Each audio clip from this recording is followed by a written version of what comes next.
In this video, learn the change of character trading strategy. Hi, I'm Mike Bellafiore, co-founder of S&B Capital, and we're a proprietary trading firm located in Midtown Manhattan. And I'm also the author of the trading classic, One Good Trade, and the playbook. In this video, see a firm prop trader and me recap a simple, profitable, and recurring trading strategy that you can use to help grow your trading account.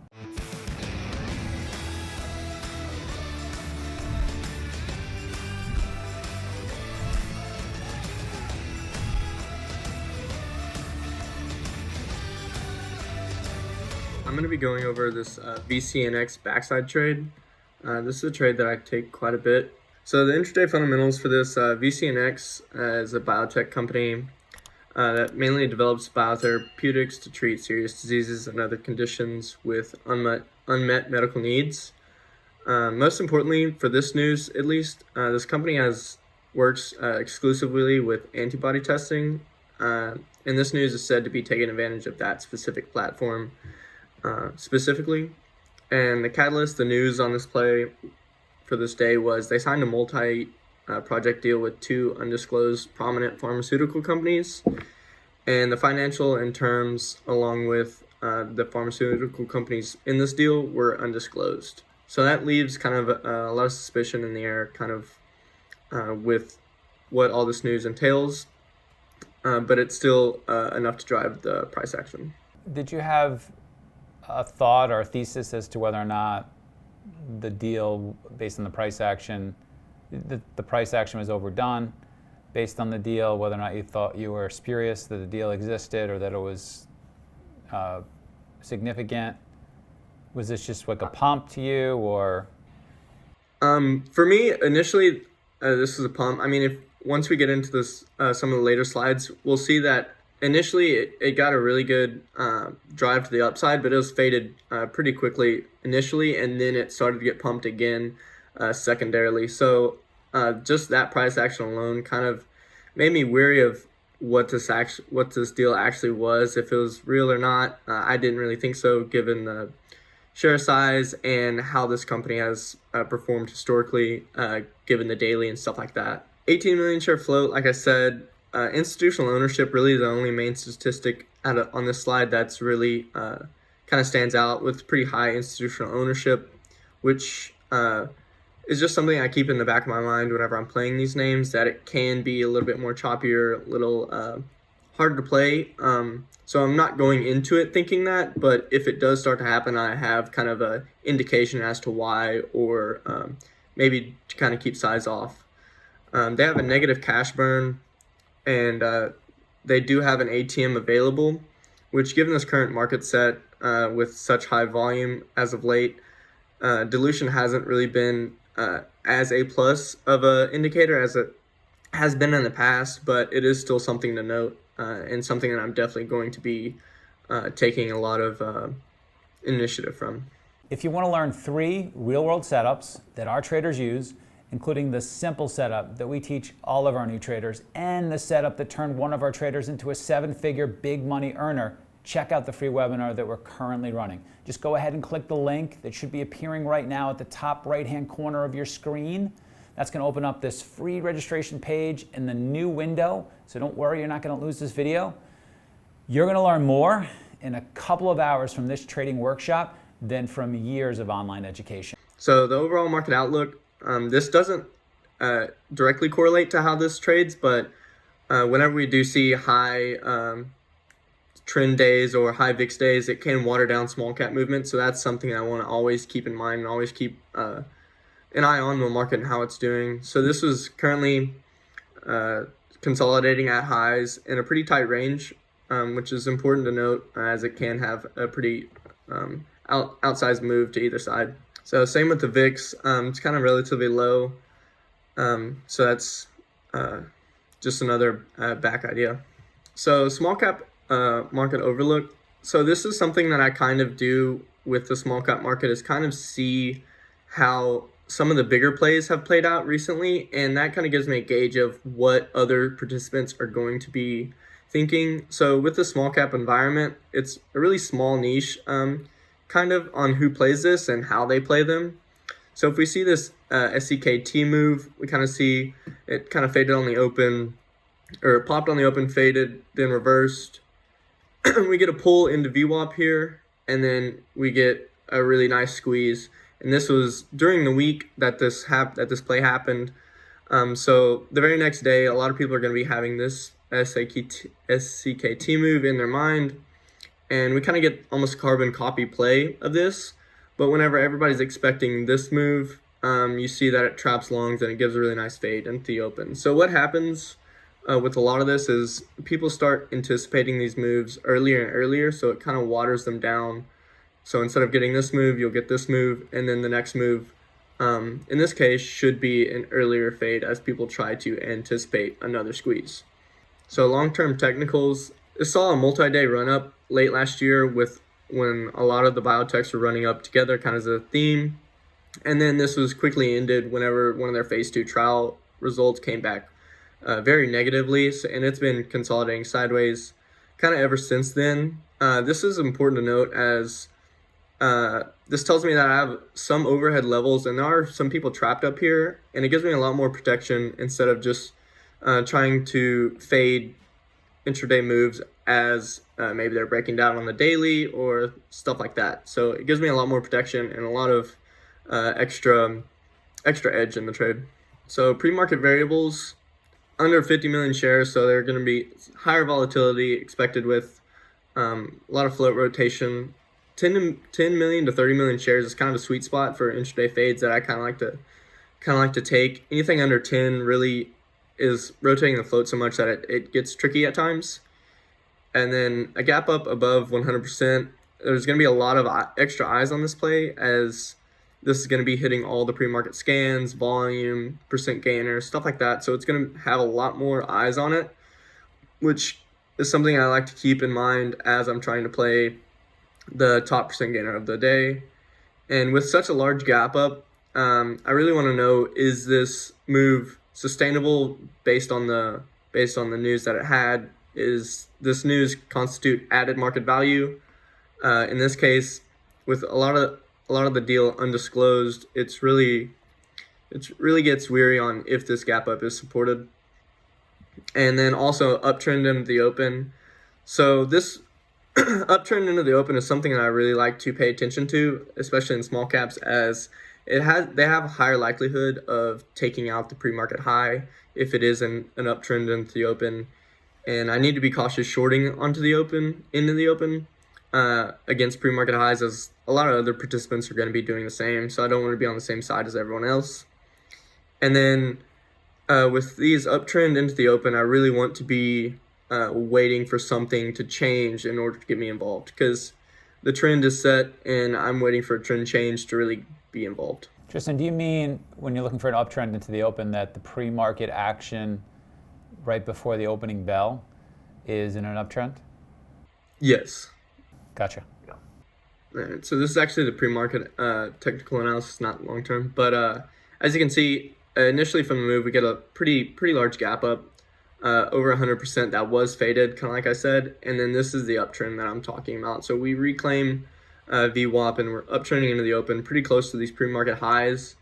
And we can kind of see that this volume is starting to get a lot of influx of volume, and a lot more eyes are going to be on this into the day, especially right at the open. So knowing that longs are in control of this price action at the moment. And you're saying that because it got above the high from the pull-in?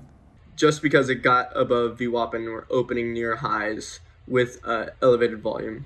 Okay, so you're using pre-market VWAP, and if it gets above pre-market VWAP, you're considering it to be an uptrend, as opposed to it being above the high from the highest high from the pre-market. Yes, just looking at previously made lows and highs, we're continually making higher highs and higher lows, as well as holding above VWAP consecutively. Yeah, so it really is kind of a gauge instead of just an overall level, at least for me. Knowing that into the open, I'm really going to be either looking for longs or kind of hands off on the short side until something with higher volume changes. So on the open, we see that long control continues into the open as we get a push above pre-market highs.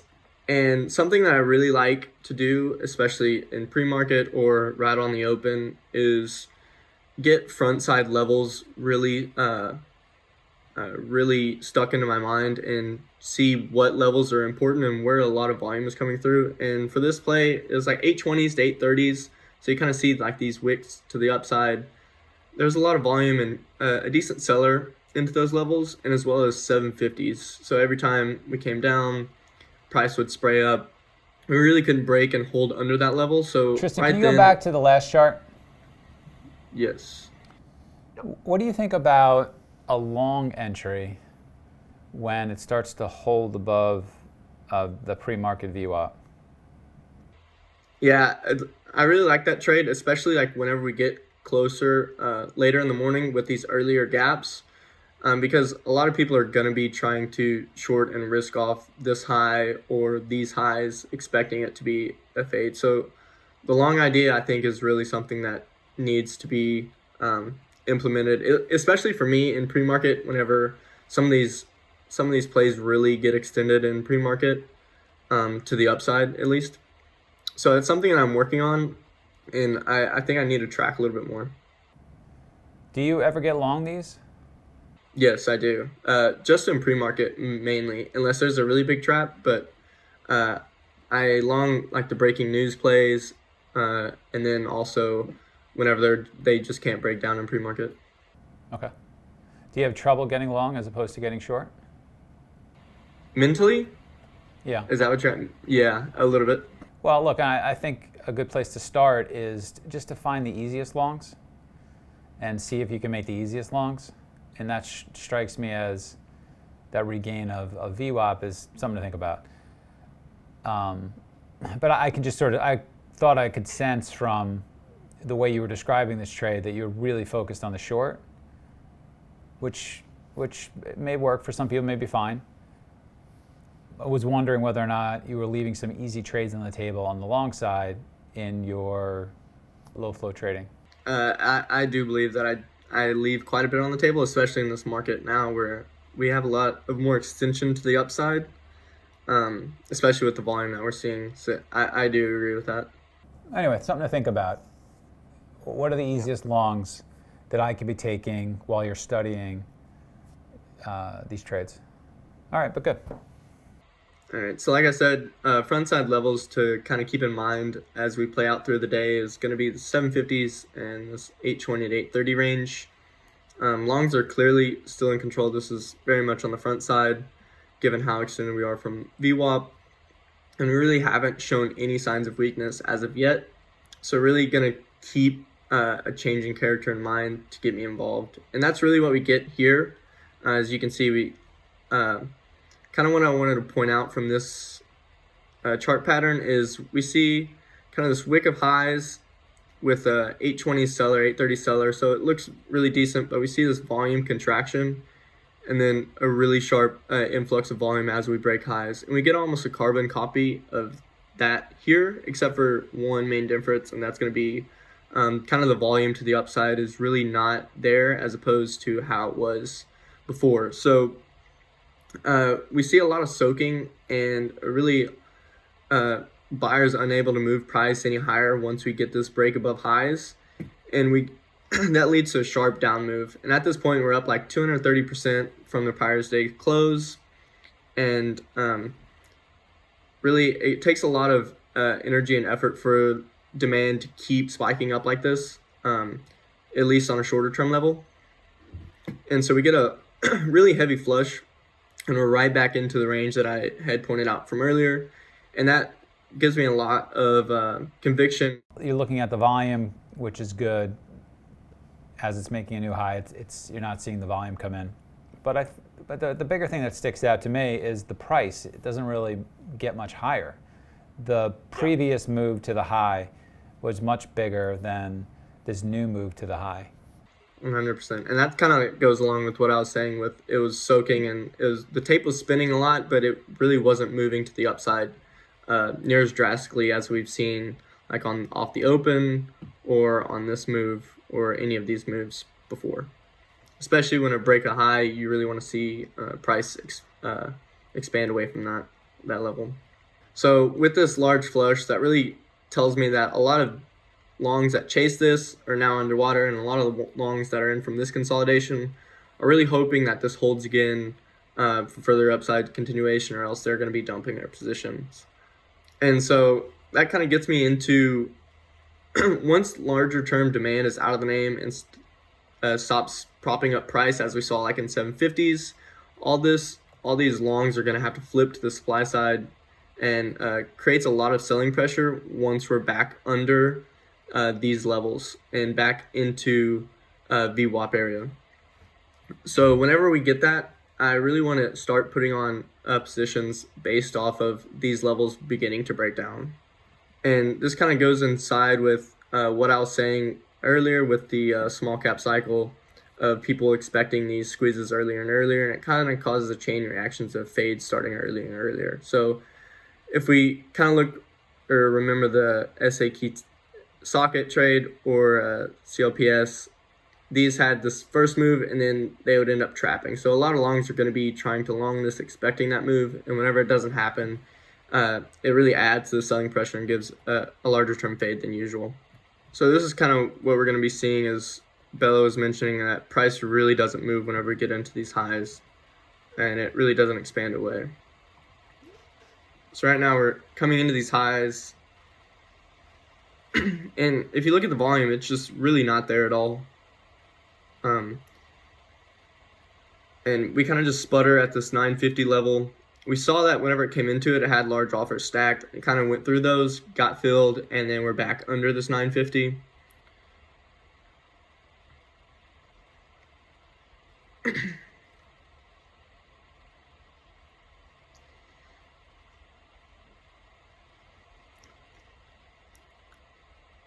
And so kind of what I'm seeing, what I want to see here is I honestly want to see it expand away, but if it can't, then that shows me something that gives me a lot more information than if it blows straight through 10 or something like that. So that I'm looking for more of something for price not to do than whenever it does do something that everyone is expecting.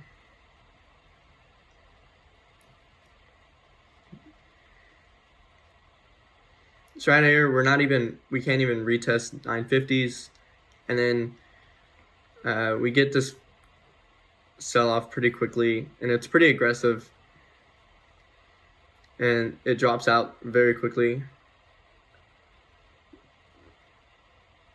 And so now this is the change of character that I was kind of looking for to get me involved. I'm going to be putting on a starter here pretty quickly, and then be playing this back off of a reclaim of $9 and a retest of highs. So I have a little bit here, and I think I add a little bit more as a starter just to see how price action reacts to this newly made changing character.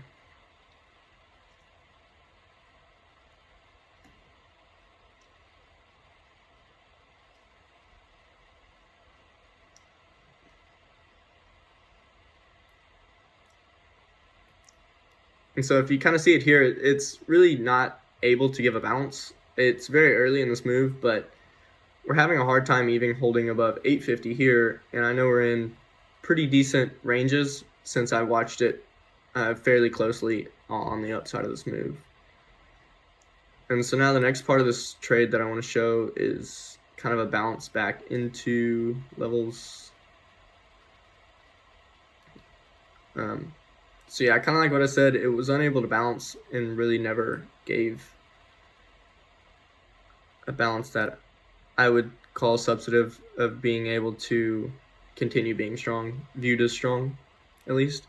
So now this bounce, I use a lot of these anchored VWAPs from important levels, like such as highs or consolidation lows, as kind of key reference points as to where people are positioned. And so coming back into this, since it wasn't able to bounce, that gives me a lot more information again after this large fade. So now I'm going to be looking for places to add to my position as I'm looking for a larger term fade on this. And since I already have 820 to 830 and 840s as a level, I'm going to be looking for bounces back into those levels to add and to really risk risk my position off of. And so what we're going to see here is it's going to be a bounce back into 830s, and we see it come into 830s, kind of go through it, and then it re-offers and really holds under, and that's really what I position more of my short off of.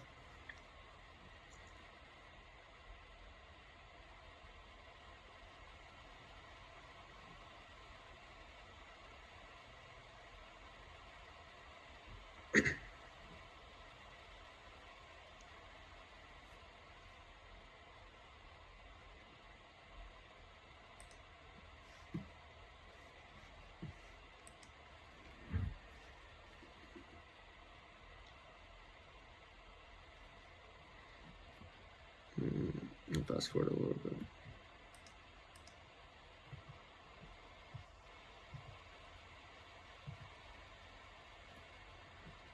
All right, so it should be fairly soon. Okay, so you see the large offers in the 830s get taken out, and then we kind of just spin above 830, kind of the same way we did in the 950s above the previous high. And so right there, as soon as we re-offer 830s, I double my position and kind of tighten my stop and layer it out a little bit more, as I think if it gets back into $9, kind of like my starter was risking, I think that's a different trade. And so for you, when you're thinking about your reading the tape signals, is that a see it moment for you? Yes, that's a see it moment for sure. Yeah, and you want to have these examples of see it moments from the tape. So you've got a technical level that you're using, good, smart, well thought out, and then you're combining that with the see it moment based on the tape, and you want to, in your own head, know what those see it moments are and study them so that when you see them in real time, you act instinctively, and you can just pounce on the trade and hit it hard. But that looked like a see it moment to me. Yeah, definitely the top see it moment for me is whenever I know that there's a level and it leaks through it, but then re-offers and is unable to reclaim it. That's A+ for me. Yeah. At least. Good. You should be thinking about this. You should have a list of see it moments like that. And you study that, and then when it happens in real time, you're like, go for it. Yeah, 100%. All right, good. Here's the actual trade management. And so like I said, I had a starter risking kind of a reclaim and hold above 9. And then I ended up adding, this was the double of size whenever I had the see it moment. And then something I didn't show on the tape, but this action right here in $8 was really probably the weakest action of the day by far. And it was something that was really stuck out as far as how the price action was reacting to the offers and to the bids. And so I doubled again, expecting that breakdown as a momentum lot, because I knew that if we're under 820 and $8, then I was a lot more protected than as if we were holding $8. So really kind of using that as a gauge on how we were price action wise, strength or weakness.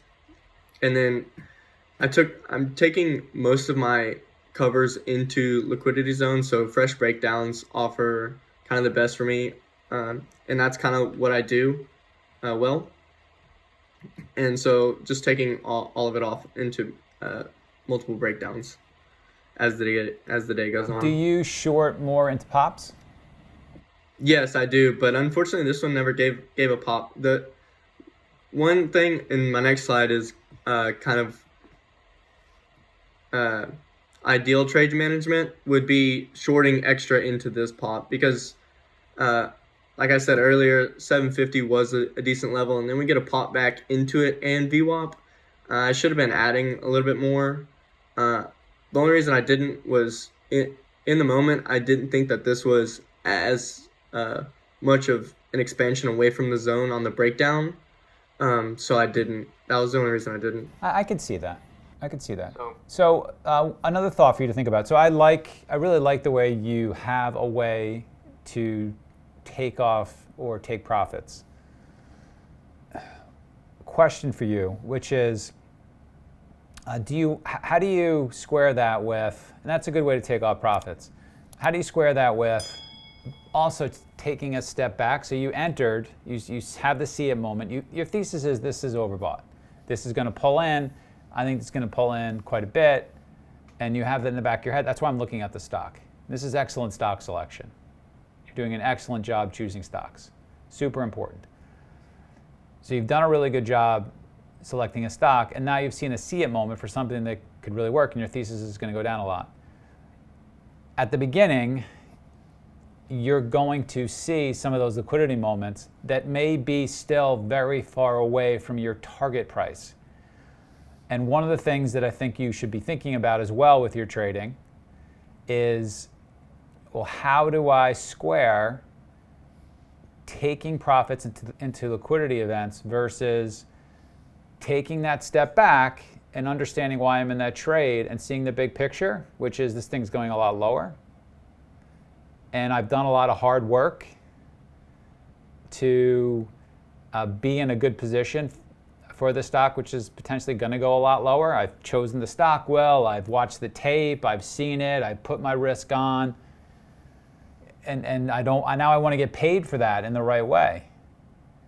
And so something for you to think about is, how do I get myself to take a step back so I hold enough so that it makes sense for that bigger picture, real move, my thesis, which originates this idea. Does that make sense? Yeah, 100%. And like that was the main, so like I said right here, the main enhancement would be the management of the exits and taking off slower. For me, I think you should think about being bigger first.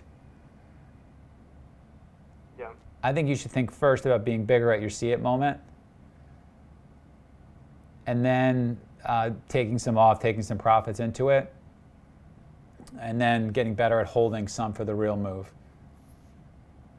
Yeah, I completely agree. And something I talked to a couple of traders about, because I did really see that this was super weak and that it couldn't even bounce, and I knew where it was headed. But once we got into kind of this range here, I didn't have enough size to really make it worth my time to hold this versus how much other things were moving.